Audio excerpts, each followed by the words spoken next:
Hi guys, welcome back our channel. So இன்றைக்கி நம்ம ஒரு சூப்பரான ஒரு லஞ்ச் பாக்ஸ் ரெசிபி தான் பார்க்க போகிறோம்.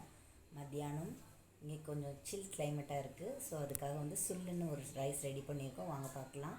ஸோ இதுக்கு வந்து நான் 4 பல்லு பூண்டு எடுத்திருக்கேன், 2 பச்சை மிளகா குட்டி குட்டியாக 2ஆக நறுக்கி வச்சுருக்கேன், 3 பழுத்த பழம், 10 சின்ன வெங்காயம், கருவேப்பிலை, மல்லித்தலை கழுவி எடுத்து வச்சுருக்கேன்.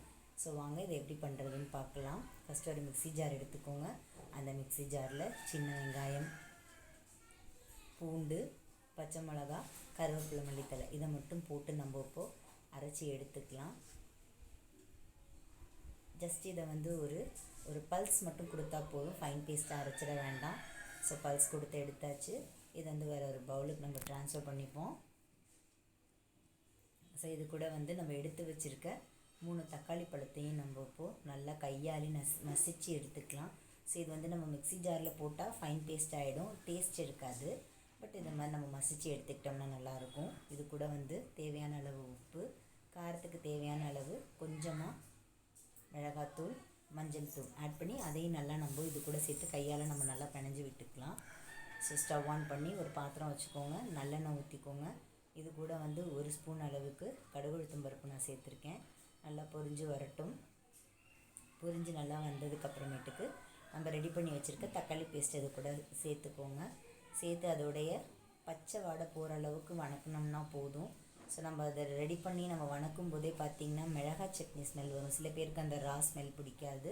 ஸோ அதை வந்து நம்ம நல்லா வணக்கி விட்டுக்கலாம். பாருங்கள், நல்லா எண்ணெய் பிரிஞ்சு வந்துருச்சு. ஸோ இந்த ஸ்டேஜில் வந்து நீங்கள் ஸ்டவ் ஆஃப் பண்ணிவிட்டு, நான் ஆல்ரெடி வந்து சாதம் போட்டு நான் ஆற வச்சுருந்தேன், அதையும் இது கூட சேர்த்து நம்ம நல்லா ஒன்று சேர கிளறி விட்டுக்கலாம். மத்தியானம் நாங்கள் 2 பேர் தான், நானும் என்னோடய பையனும் மட்டும்தான். ஸோ எங்கள் 2 பேருக்கு மட்டும்தான் அது. ஸோ இந்த மந்த் எண்டு ஜூன் மந்த் ஸ்டார்டிங்கில் நமக்கு எப்படியும் ஸ்கூல் ரீஓப்பன் ஆகிடும். ஸோ ஸ்கூல் டைமில் நமக்கு சட்டுன்னு செய்யக்கூடிய ஒரு சூப்பரான லஞ்ச் பாக்ஸ் ரெசிபி தான் இது. கண்டிப்பாக நீங்கள் இதை சேவ் பண்ணி வச்சுக்கோங்க, உங்களுக்கு யூஸ்ஃபுல்லாக இருக்கும். நீங்களும் இதே மாதிரி வீட்டில் ட்ரை பண்ணி பாருங்கள். ஆஸ் யூஷுவல் எப்போதும் போல் நம்ம சாம்பார் ரசம்னு வைக்கிறதுக்கு இது மாதிரி ஒரு நாள் சிம்பிள் அண்ட் ஈஸியஸ்ட் மெத்தடை நம்ம ட்ரை பண்ணி பார்த்தா சூப்பராக இருக்குது. ஸோ அவ்வளோதாங்க, சூப்பரான சாதம், தக்காளி சாதம் நமக்கு ரெடி. இதுக்கு வந்து சைடு ஷாப்லாம் வச்சுருந்தேன். ஸோ நீங்களும் ட்ரை பண்ணி பாருங்கள். தேங்க்யூ.